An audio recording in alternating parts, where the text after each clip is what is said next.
Assalamualaikum warahmatullahi wabarakatuh. Perkenalkan, kami kelompok beranggotakan yaitu yang pertama Azam Tirza Mahendra, NIM-nya 225411440025. Kemudian yang kedua ada Muhammad Akbar Febriarto, NIM 225411440310. Kemudian ada saya, Torin Saya Alfianza, NIM 225411440031. Kemudian yang keempat, ada Faris Sulfan Ibrahim, NIM 225411440039. Di sini kami mengambil judul yaitu mitigasi resiko rantai pasok supplier Asmart, studi kasus Restar. Di sini kami menganalisis yaitu di pada cerita Asmart Corporation dealing with a supply disruption. Jadi, eh, kam, jadi di sini akan menjelaskan latar belakang terlebih dahulu. Jadi si Asmart ini adalah perusahaan tingkat pertama, perusahaan supplier tingkat pertama yang bergerak pada penyediaan mesin otomotif OEM atau Original Equipment Manufacturer dengan fokus pada kualitas tinggi dan presisi, serta menjadi mitra dalam rantai pasok industri otomotif. Dalam menjalankan proses produksi Asmark juga bergantung pada beberapa supplier, salah satunya yaitu si Restar ini. Si Restar merupakan pemasok atau supplier tingkat 2 sebagai pengolah komponen pengecoran aluminium. Jadi si Restar ini berperan penting karena lebih dari 75% komponen bagi Asmark itu yang menjadikan sebagai pemasok utama dalam rantai pasoknya si Asmark. Nah, tetapi di sini si Rastar itu memiliki krisis kebangkrutan sehingga si Rastar menghentikan operasional perusahaan sebagai pemasok si Asmart. Ya, jadi hal ini itu dapat mengganggu supply chain-nya, rantai pasoknya si produksi Asmart, dapat menimbulkan beberapa masalah seperti ya keterlambatan produksi dan keterbatasan alat dan tidak adanya perencanaan yang menyebabkan lemahnya manajemen rantai pasok si Asmart akibat kebangkrutan tersebut. Nah, jadi dari latar belakang tersebut, oleh sebab itu kita perlunya identifikasi resiko dan mitigasi ataupun strategi sistematis untuk menjaga keberlanjutan dan kestabilan rantai pasok asmak yang terjadi pada supplier yakni Red Star. Jadi kita sudah tahu latar belakangnya si Red Star dan asmak tersebut, kemudian kita merumuskan masalah. Yang pertama, apa faktor-faktor penyebab utama terjadi kebangkrutan si Red Star sebagai pemasok utama si asmak? Kedua, bagaimana cara mengidentifikasi dan menilai resiko-resiko tersebut secara sistematis. Kemudian strategi mitigasi apa yang dapat dilakukan berdasarkan identifikasi resiko yang dapat ditemukan. Untuk selanjutnya, eh, metodologi penelitian yang dijelaskan oleh Azam. Nah, setelah tahu latar belakang yang sudah dijelaskan oleh Tori dan ada tiga rumusan masalah tersebut, ada tiga juga untuk menyelesaikan atau mengidentifikasi dari masalah tersebut. Itu dengan metode penelitian. Yang pertama yaitu ada risk identification atau identifikasi resiko. Dan di sini kami menggunakan cause and effect diagram atau Ishikawa untuk mengidentifikasi dari akar penyebab masalah tersebut. Dan nomor dua yaitu ada risk assessment dengan menggunakan probability impact metric yang digunakan untuk mengevaluasi setiap resiko dari rumusan masalah tersebut berdasarkan probabilitas terjadinya seperti tingkat terjadinya seperti ke tinggi atau sedang atau rendah. Kemudian yang ketiga ada risk mitigation atau rekomendasi mitigasinya dengan menyusun strategi mitigasi berdasarkan level resikonya. Itu dari probability impact metric. Selanjutnya untuk risk identification ya, itu ada itu ada diagram Ishikawa atau Ishikawa diagram. Boleh scroll ke bawah.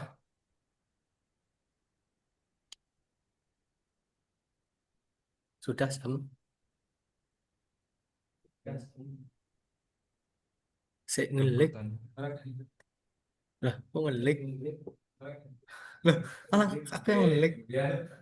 Oke, kemudian di sini dapat dilihat untuk masalahnya yaitu kebangkrutan dari Restar. Nah, kebangkrutan Restar ini ada 6 penyebab utama yang di masing-masing penyebab utama itu ada indikator-indikator dari penyebabnya, yaitu yang pertama kami eh, berasumsi dari metodenya. Metodenya itu tidak ada strategi bisnis yang jangka panjang dari Restarnya tersebut. Kemudian si pihak supplier yang kedua yaitu Restart itu hanya bergantung pada Asmark. Itu yang ketiga yaitu tidak transparan terhadap kondisi kritisnya dari data tersebut. Kemudian dari mesin. Restar ini mempunyai mesin atau peralatan yang digunakan untuk menunjang produksinya itu peralatannya yang sudah tua. Kemudian ada kurangnya modernisasi mesin yaitu peralatan yang sudah tua tadi, ketergantungan pada alat yang masih manual, masih menggunakan tangan untuk produksinya. Kemudian untuk manajemennya, hutang yang tidak dapat diselesaikan, terjadi banyak hutang yang di Restar itu sangat banyak sekali, kemudian tidak ada perencanaan keuangan, kemudian tidak terbuka dengan kriteria klien untuk menego untuk pembayaran hutang, kemudian untuk menuntut kenaikan harga es krim kepada anak. Oke, yang selanjutnya adalah manusianya atau man. Tidak ada tim khusus untuk manajemen resikonya. Kemudian manajernya tidak mengetahui akar masalahnya, inti masalahnya tersebut. Ada kepemimpinan yang lemah. Kemudian yang terakhir adalah manajer yang tidak mengetahui akar inti dari masalahnya tersebut.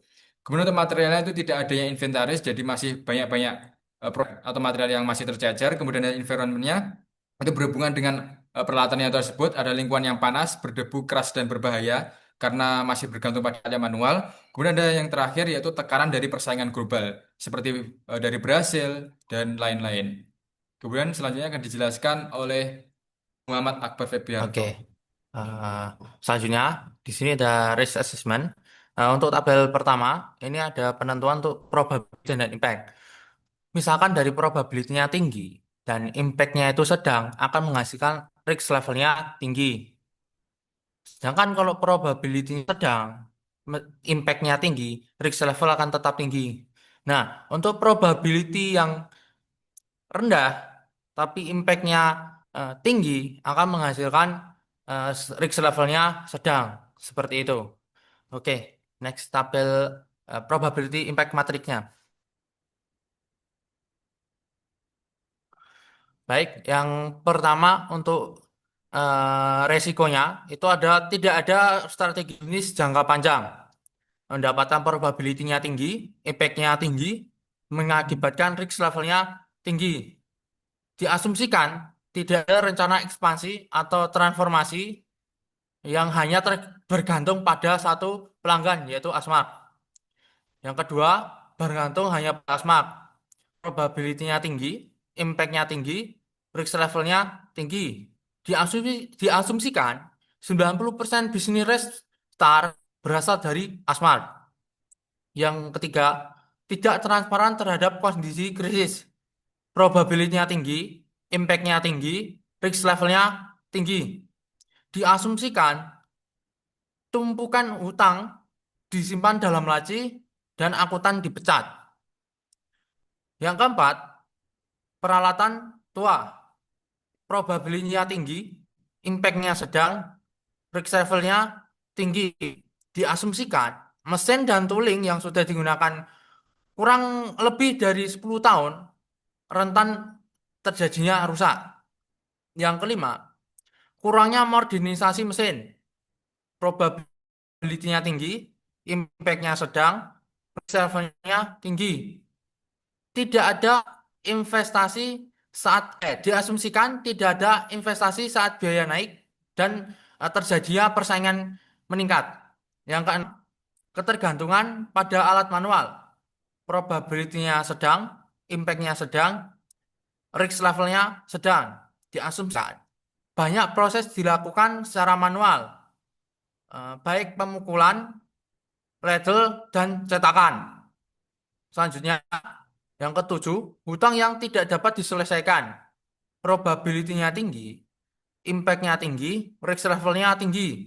Diasumsikan dana mingguan dari Asmak disita oleh kreditur. Yang kedelapan, tidak ada perencanaan keuangan. Probability-nya tinggi, impact-nya tinggi, risk level-nya tinggi. Diasumsikan tidak ada laporan keuangan, akuntan tidak diganti, dan tidak adanya sistem kontrol. Yang kesembilan, tidak terbuka dengan kreditur dan klien. Probability-nya tinggi, impact-nya tinggi, risk level tinggi.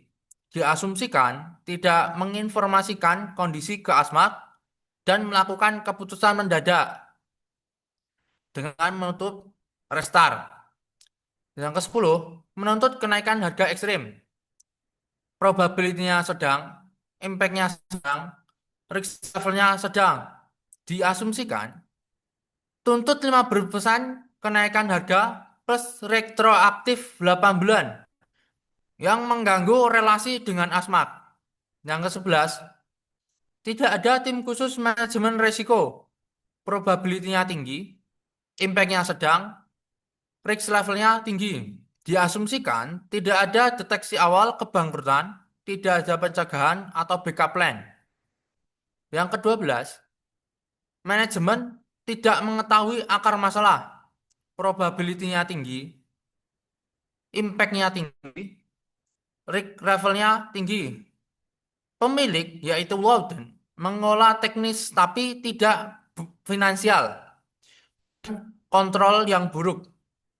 Ke-13, kepemimpinan lemah. Probability-nya tinggi, impact-nya tinggi, risk level tinggi. Diasumsikan, Loden lebih suka di lantai produksi daripada mengelola perusahaan. Yang ke-14, tidak adanya inventaris. Probability-nya sedang, impact-nya tinggi, risk level-nya tinggi. Tidak ada buffer stock sebelum restart tutup yang menyebabkan 200 unit tertunda. Yang 15, lingkungan panas, berdebu, keras, berbahaya. Probability-nya sedang, impact-nya sedang, risk level-nya sedang. Lingkungan kerja yang ekstrim mengakibatkan penurunan produktivitas dan menambah resiko kecelakaan. 16, tekanan persaingan global. Probability-nya tinggi, impact-nya sedang, risk level tinggi. Restar tidak mampu bersaing dengan pemasok baik dari Meksiko, Brasil, dan Cina. Selanjutnya untuk risk mitigation akan dilanjutkan oleh Faris Zulfan. Baik, selanjutnya ini adalah risk mitigation dari keterangan tadi yang dijelaskan oleh Akbar barusan dari probability impact metric. Kita memiliki strategi risiko, mitigasi risiko dan rekomendasi yang berfokus pada hanya risiko dengan probabilitas yang tinggi serta dampak atau impact yang tinggi. Berdasarkan matriks probability matrix yang telah dijelaskan tadi, maka didapatkan ada 8 resiko, yakni seperti yang pertama tidak ada strategi bisnis jangka panjang, di mana terdapat mitigasi resiko, yakni menggunakan strategi bisnis plan dengan minimal 3 sampai 5 tahun ke depan, termasuk juga pemahaman rantai pasok terhadap produk. Lalu yang kedua ada membentuk tim pengembangan bisnis. Nah, lalu yang ketiga adalah konsultasi kepada konsultan eksternal mengenai rencana perusahaan. Hal ini juga dapat mempengaruhi eh, strategi bisnis yang baik. Lalu yang kedua yakni dari Red Star hanya bergantung kepada Asmart. Mitigasi dan rekomendasi dari resiko ini yakni melakukan observasi kepada pelanggan terkait membuka peluang perusahaan lain. Lalu yang kedua yakni membuat peraturan atau batasan kontribusi terhadap pemasok. Hal ini agar si pemasok tidak tergantungan terhadap supplier.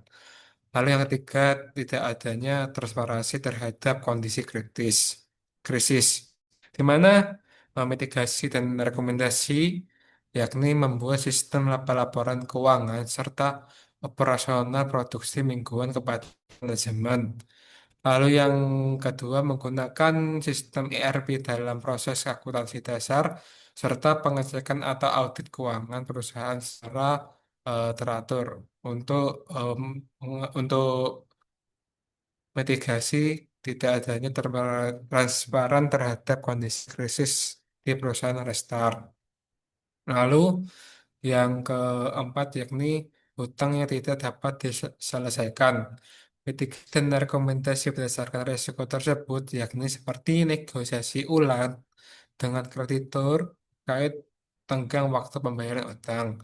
lalu hindari pinjaman baru tanpa rencana pelunasan. Lalu membentuk tim pengendalian keuangan, serta yang terakhir melakukan investasi ke perusahaan lain sebagai sumber pemasukan lain bagi si restart. Lalu yang kelima tidak ada perencanaan keuangan.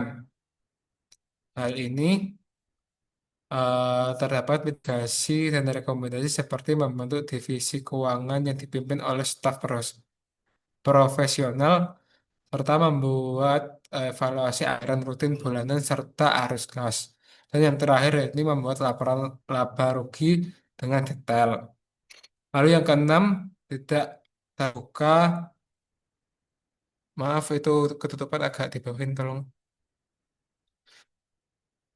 Tidak terbuka dengan kreditur dan klien mitigasinya yakni seperti melibatkan klien dalam proses pemulihan keuangan. Lalu yang kedua, adakan pertemuan transparansi dengan kreditur serta klien utama. Lalu yang ketiga, berikan laporan keuangan sederhana secara rutin kepada kreditur dan klien utama. Lalu yang ketujuh, yakni manajer tidak mengetahui akar masalah. Nah, terdapat mitigasi dan rekomendasi, yakni melakukan evaluasi kinerja manajemen, serta rekrut manajemen menengah yang profesional berdasarkan kemampuan yang diberikan. Lalu yang kedelapan, yakni kepemimpinan yang lemah. Mitigasi dan rekomendasi terkait risiko tersebut, yakni pisahkan peran antara peran operasional dan peran manajerial, lalu membentuk dewan komisaris atau penasihat sebagai pengawas perusahaan, serta tambahkan profesional manajemen eksternal di dalam kepemimpinan tersebut.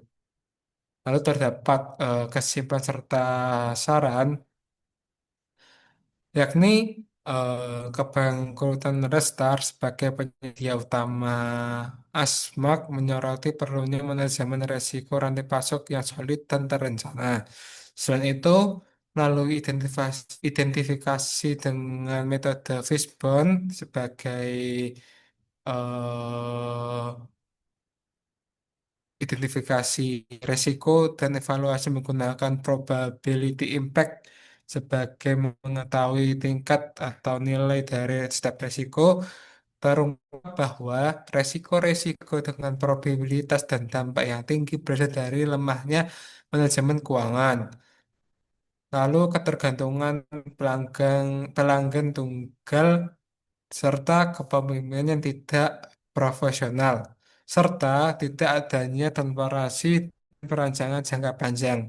Lalu, dari perusahaan Asma sendiri perlu melakukan strategi mitigasi seperti variasi masuk, lalu penilaian kinerja pemasok secara rutin, serta peningkatan sistem pelaporan keuangan, dan membentuk tim manajemen risiko yang ahli. Dari beberapa pendekatan ini akan memperkuat ketahanan rantai pasok dan menjamin kelangsungan operasional perusahaan di masa mendatang.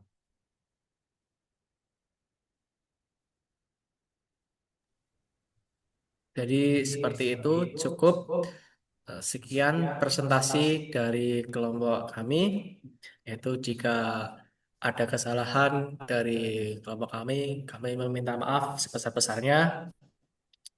Terima kasih. Kami tutup.